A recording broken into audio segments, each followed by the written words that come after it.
दोस्तों मैं साहिद खान आपके सामने, जैसे कि आप देख रहे हैं सनराइज न्यूज़ डिजिटल। अभी हम औरंगाबाद शहर से 40 से 45 किलोमीटर की दूरी पे पांडरोल गांव में आए थे। यहाँ पे सिकंदर पटेल साहब की जो 20 एकड़ में ज़मीन है, तकरीबन 10 से 12 एकड़ ज़मीन में जो गन्ने की फसल उगाए थे। तकरीबन दूसरे लोगों की भी है फसलें हैं जो तबाह बर्बाद हो गई है। इन्होंने जो तो तहसीलदार, SDM, अभिलेखा, भूमि, सभी तरफ उन्होंने जो अपने एक निवेदन दिए थे कि यहाँ पे रोड का भी एक समस्या। सर, हमारे न्यूज़ चैनल पे आपका स्वागत है। और आज आप ये यहाँ गांव में आए हुए हैं, तो ये खेती जो है आपकी कितने एकड़ में है और क्या मसला है सर, उस बारे में बताइए। ये हमारी 20 एकड़ खेती है और हमारे जो बावड़ी में पानी तुमा है, ये रोड वालों ने पानी बंद कर दिए, इसलिए ये बावड़ी में खेत में पानी तुम गया है और इसकी वजह से हमारी बावड़ी गिर सकती है। और जो भी गिरे तो जिम्मेदारी रोड वालों की। 50 साल में इतना पानी बावड़ी में नहीं आया हमारे। ये रोड का काम कितने सालों से चल रहा था? ये रोड का काम 2024 से चालू है। तो अभी तक मुकम्मल हुआ नहीं? नहीं। क्या वजह है, क्यों नहीं हुआ? क्यों नहीं हुआ उनको पता, वो क्यों नहीं हुआ। वो काम दमदम से कर रहे, काम भी बोगस कर रहे, मट्टी ला के डाल दे रहे। और बावड़ी का हमने उनको बोले पानी जा रहा है, कर रहा, तो बोले हम कुछ नहीं कर सकते। आपके खेत में एक ही बोर? पीने का पानी का बोर है हमारे घर, उसमें पूरा पानी में डूबा हुआ है। उसके ऊपर कम से कम 10 फीट पानी है बोर के ऊपर। पूरा बोर है, हमारे अंदर मट्टी भी जा सकती है और फंस भी जा सकता है, खराब भी हो सकता है। ये सिर्फ रोड वालों को ऐसे हो रहा है सभी, बाकी किसी का कुछ भी नहीं मसला। सर, हमारे न्यूज़ चैनल पे आपका स्वागत है। और अभी ये जो आपने बावड़ी के पास में जो मालूमात दी है, और अभी आप पानी में यहाँ खड़े रहे, तो आप खुद खेती करते हैं या आपने बटाई पे दी भाई? हम भी खुद की करते हैं और बटाई से भी दी हुई है। कितने एकड़ खेती बटाई पे दी हुई आपने? हमने 15 एकड़ खेती बटाई दी। तो अभी ये जो पानी वगैरह आ रहा है यहाँ पर, तो आपको यहाँ रहते आप क्या फिर आप शहर में रहते? हम बच्चों के पढ़े के लिए सिटी में हम आने आना करके खेती करते हैं। तब ये इतना पानी घुस गया खेत में, तो पीने का पानी का मतलब कैसे हल करते हैं? अब पानी पीने का मसला भी हार्ड है। और हमने जो तो लोन निकाला बैंक से, महाराष्ट्र ग्रामीण बैंक से लोन निकाल के खेती का काम करवाए, गन्ना लगाए, मेहनत करे, सब करे। और हमारा बोर भी डूबा पानी में और बावड़ी भी गिरने में हमारी। सर, कितने एकड़ खेती है? ये खेती आपकी खानदानी है? खानदानी बाप दादा खेती है हमारी। कितने एकड़ है? 20 एकड़ है। तो सर, अभी यहाँ पर ग्राम पंचायत भी है, यहाँ पर ग्राम सेवक भी होता है, तो क्या आपने कभी उनसे शिकायत की? शिकायत की हमने, उन्होंने बोले तहसील का काम है, अभिलेख का, तलाटिया का, तहसील का, मंडलाधिकारी का, तहसीलदार का काम है बोले। तो हमने उनको निवेदन दिए, तहसीलदार को दिए, तलाटी को दिए, मंडलाधिकारी को दिए, डिप्टी कलेक्टर को दिए, कलेक्टर औरंगाबाद को दिए, अभिलेख को दिए, पंचायत समिति को दिए और मंत्रालय में भी दिए। सर, ये जो रोड का काम चालू है, आप बता रहे हैं बार बार, तो ये रोड कितने किलोमीटर तक बन रहा है और कब से बन रहा है? 9 किलोमीटर रोड है और ये 2024 से बन रहा है। सर, जो गंगापुर के आमदार साहब है, माननीय प्रशांत बम जी सर, वो किसानों का बहुत ख्याल रखते हैं, तो क्या आपने कभी आमदार साहब से मिलने की कोशिश की है? नहीं, हमारी मुलाकात तो नहीं हुई। और वो जो तो किसानों का ख्याल रखते भी है, मगर हम ये सोचते हैं कि उनका टाइम लेकर हम पूरा परिवार उनके पास जाए और मुलाकात करेगा। सर, इसका मुँह बदल कैसा मिलेगा? आप कितना नुकसान हुआ आपको? इसका मुबदल नुकसान मिलना चाहिए हमारे को, हमारे ऊपर लोन है 8 से 6 लाख रुपए लोन नुकसान होगा हमारा।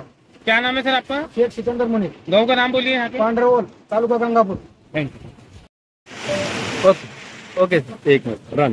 सर, आमच्या चॅनलवर आपलं अभिनंदन, स्वागत आहे. आणि पटेल सरनी जे माहिती दिलेली आहे आणि शेतात जे पाणी शिरलेलं आहे आणि त्यांनी 15 एकर जे शेत आहे आपलं बटाई येऊन दिलेलं आहे, काय काय नुकसान झाले त्या संदर्भात? बैठक शेती 15 एकर यांच्याकडे बटाई नाही.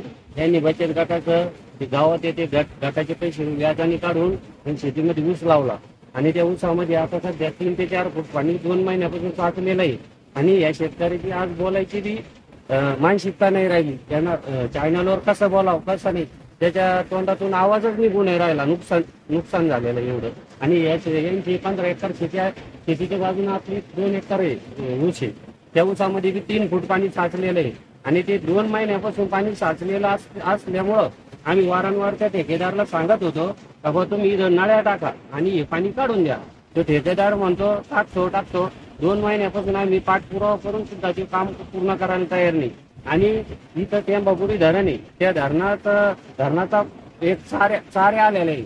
त्या चाऱ्या 10 वर्षापासून बंद पडलेले आहे आणि ते पूर्ण बुजलेले आहे.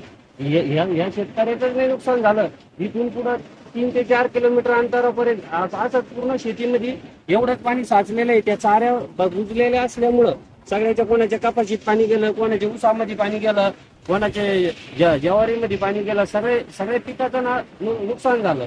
सर, गावात ग्रामपंचायत असेल, सरपंच असेल, व्हिडिओ मदिया साहेब आहे आणि ग्रामसेवक असते, त्यांना कधी तुम्ही निवेदन दिले का? ग्रामपंचायतनं सांगितलं येतही शिल्च्या अंतर्गत आहे तर आम्ही ते तलाठी आप्पाकडं एक अर्ज केला आणि तलाठी आप्पांनी इथे स्पॉटवर येऊन पंचनामा केला आणि तलाठी आप्पांनी बी त्या संबंधित विभागाला माहिती दिली. मी स्पॉटवर पंचनामा पोलीस पाटील गावातील सरपंच गावातील नागरिक येऊन आम्ही 1 महिन्यापूर्वी येऊन पंचनामा केला. याच्या पहिल्या पावसामध्ये बी इथं पाणी साचलेलं होतं आणि त्यावेळेस इतकं नुकसान झालं होतं तरी पण आम्ही पंचनामा केलेला असताना आमचं म्हणणे पहिला पाऊस झाला होता त्यावेळेस आम्ही याचे तलाठी आप्पाला आणून पंचनामा केला तरी पण ठेकेदारनं याचं काही आमच्या म्हणण्याचं काही हे न करता परत दुसरा पाऊस आल्यावर त्याचं आणखी डबल नुकसान झालं. आमदार साहेबांशी कधी निवेदन दिलं, कधी भेट झाली का? आमदार साहेबांनी ती 9 किलोमीटर रस्ता दिला शेतकऱ्यासाठी, खूप चांगली गोष्ट आहे. पण आमदार साहेबांची याच्यामध्ये कुठलीही चूक नाहीये. त्यांनी शेतकऱ्याला रस्ता नाही म्हणून रस्ता दिला, पण हे ठेकेदार लोकांची चूक आहे का? त्यांनी काय करायला पाहिजे होता बाबा, आता इथं नाला आहे मोठा, आज ह्या रोडची उंची 3 ते 4 फूट उंच झाल्यामुळं याच्या पाठीमागची जमीन 3 ते 4 फूट खाली आहे आणि इथं जरा पूल नाही बनवला तर हे पूर्ण याच्या पाठीमागची जी शेती पूर्ण पाण्याखाली जाईल. तर त्यांना हा पावसाळ्याचे दिवस आहे आणि या पावसाळ्याचे दिवस चालू होण्याच्या पहिले इथं नळ्या टाकायला पाहिजे होत्या. नाही आता समजा पूल बनवता नाही येत तर आता सध्या त्यांनी इथं 3 नळ्या आणून ठेवून 3 महिने झाले. तर त्या नळ्या नाही येत आता तुरंत नुसत्या टाकून जरी ठेवल्या असत्या आता सध्या 3 नळ्या टाकल्या असत्या आणि पानकाळा उघडल्यानंतर त्या काढून परत सिमेंट कॉन्क्रीट नंतर का करीत नाही. पण आता त्यांच्या चुकीमुळे इथं आता 50 ते 100 एकर शेतीचं असं नुकसान झालेलं आहे तर ते आता ऊस आहे पाठीमागचे जे क्षेत्र आहे त्याच्यामध्ये कोणाचे कपाशी आहे. आपलं नाव सांगा आणि गावाचं नाव सांगा. माझं नाव भरत वल्ले आणि पांढरोळ गावाचा रहिवासी मी आणि एक शेतकरी आहे आणि मी जालना ग्रामीण बँकेतून पीक कर्ज काढलेलं आहे. दरवर्षी असं काहीतरी नुकसान होतं आणि आमचं असं नुकसान झाल्यामुळे आम्हाला ते कर्ज फेडले जाऊन नाही राहिलं. आम्हाला वारंवार बँकेच्या नोटीस येतातून पीक कर्ज भरा. ओके सर, हमारे चैनल पे आपको स्वागत है. अभी पटेल साहब ने पूरी माहिती दी है और गाँव वालों ने भी माहिती दी है. तो क्या समस्या है और आपकी कितनी खेती है यहाँ पर, क्या नुकसानात हुए हैं? मैं मन्नू भाई शेख, मेरी खेती 67 नंबर है. यहाँ से इधर 4 के पास में थे. मेरे भी 2 एकड़ तुवर खराब हो गई. ऊपर से पानी आता है, हाँ कैनल का पानी आता ऊपर से, तो हाँ कैनल फूट गया इसलिए मेरी खेती खराब हो गया. और ये शेख सिकंदर शेख मुनीर, इनके खेती के लिए भी ठेकेदार साहब को हमने आए उनको फोन किया. मैंने खुद फोन किया. मैं बोला भाई यहाँ पे एक नली डाल दो तुम, तो वो बोले मैं बच्चों से बात करके देखता. फिर उनके आदमी का फोन आ गया. वो बोले तुम यहाँ पे क्या एक जेसीबी से नाली फोड़ दो. लेकिन कैसा है, वो हमको नाली फोड़ने लगाएंगे, बाद में और ऑब्जेक्शन लेंगे. ये एक ही पुल बना है या फिर और दूसरे पुल है यहाँ? एक पुल ऊपर, एक पुल का काम किया उन्होंने और यहाँ का रहेगा, यहाँ का रहेगा. यहाँ का क्यों नहीं होगा? क्या वजह है, क्यों नहीं होगा? नहीं करते बोले ठेकेदार साहब से हमने जो मैंने फोन पे ठेकेदार साहब कहाँ गए? कौन सी एजेंसी के ठेकेदार? वो मुख्यमंत्री सड़क योजना कृष्णा कदम पूरा सही नाम युनायटेड इन प्रोटेक्शन कंपनीचं काम आहे. ओके. जमीन नाही हे झाल्यानंतर आमच्या जमिनी सगळ्याच्या जमिनीत घुसू राहिलं पाणी. इंदापूर शेत आहे का तिकून पाणी येतं इकडे डायरेक्ट.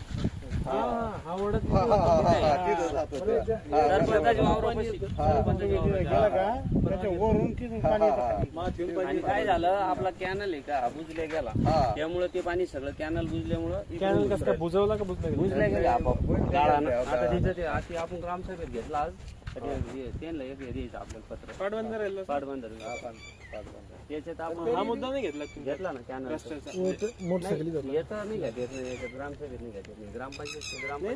ग्रामपंचायत नाही, पण हा रस्त्यामुळे झालेला आहे ना प्रॉब्लेम. रस्त्यामुळे रस्त्यावर स्टे किंवा ते प्रॉब्लेम. आता काय स्टेचा विषय कसायचा आहे, ते वाद कोणता इकडून नाली घ्यायचं रस्त्याला कुठे काही अडचण नाही ना.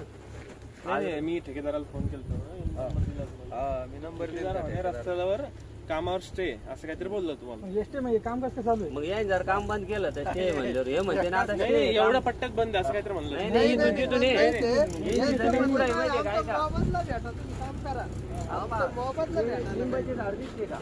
आणि ते नाला लागला का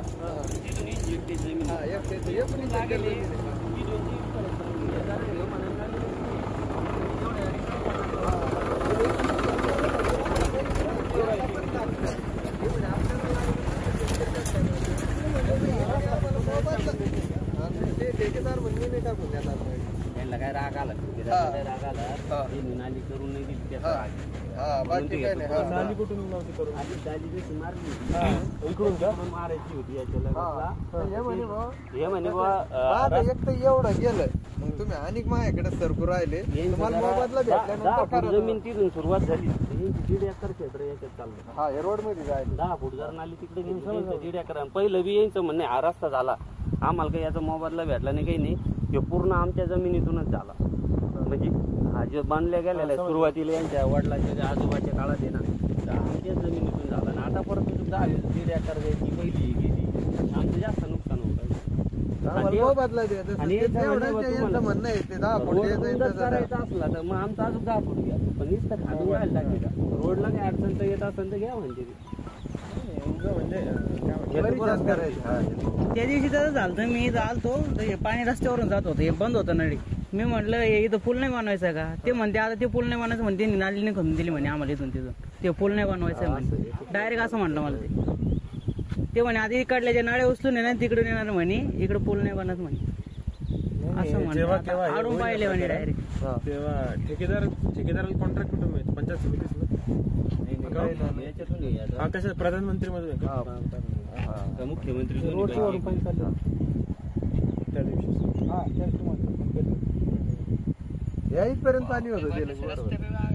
पहिले काय होतं इथं याची हाईट कमी होती बरोबर. जादा पाणी आलं निघून जायचं बाकीचं राहिलेलं पाणी नळीतून जायचं. याच्यावर आणखी भरती चढ होता रस्ता आता हे यांचं काही पुरं आहे 5-6 एकर आहे काही. 8 एकर पुरं पाणी पाणी वाहतात. ते बाबोळे का तिथपर्यंत पाणी होतं तिकडे काही नाही आपण याला एक आहे ना पंचामत लिहिलंच आहे आपण. तुम्ही दाखल करून एक फोटो घ्या हे बघा. हे पाणी बी आणा. असा घे रोड पण यायला पाहिजे साहेब त्याच्यामध्ये. थोडस मागे जा तिथं ठीक आहे रोड पण दिसला पाहिजे पण ते एवढं ना आता हा, रोड त्याच्यात पाणी आलं